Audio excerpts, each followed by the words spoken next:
Как мы все можем заставить Олега Зубкова платить налоги и закрыть услуги фото и общения с львенком, тигренком?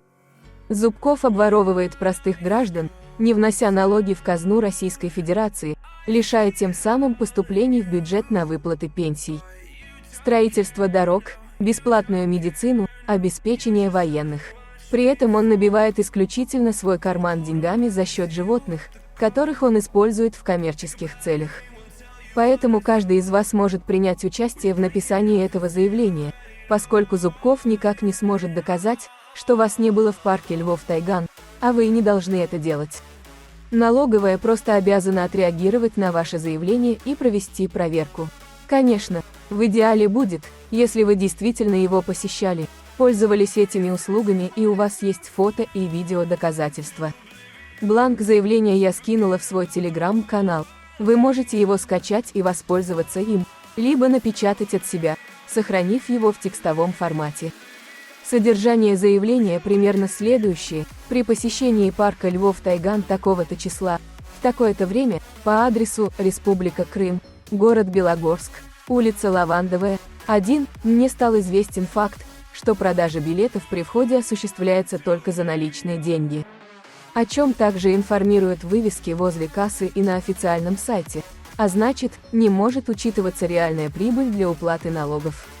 Также на территории парка львов Тайган оказывается запрещенная услуга фото с львенком, тигренком, которая стоит 1000 рублей, и общение с львенком, тигренком, которая стоит 3000 рублей за 15 минут. Эти услуги также оказываются только за наличные деньги, чеки не выдаются.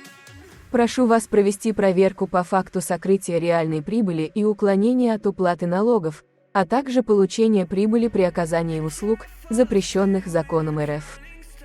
Заходите в любой браузер на вашем телефоне или компьютере, в строке «Поиск» наберите фразу «Заявление в налоговую». Далее выберите первый выпавший сайт «Обратиться в ФНС России». На первой же странице вы увидите кнопку «Создать обращение». Пропустите все предлагаемые пункты и опуститесь в самый низ до ссылки на создание традиционной формы обращения. На следующей странице выберите физическое лицо или ИП. Заполняем дальше. В первом пункте выберите «Обращение в центральный аппарат». Ниже заполните вашу фамилию, имя и отчество. При желании укажите номер телефона и ваш идентификационный номер налогоплательщика. В графе содержания обращения напишите «Мое заявление» в закрепленном файле и прикрепите ваше заявление в формате документа. Еще ниже обязательно нужно ввести вашу электронную почту, а ниже, если желаете, ваш адрес, если вы хотите получить ответ на ваше заявление по почте, потому что на электронную почту может не прийти ответ, если в нем будет содержаться налоговая тайна.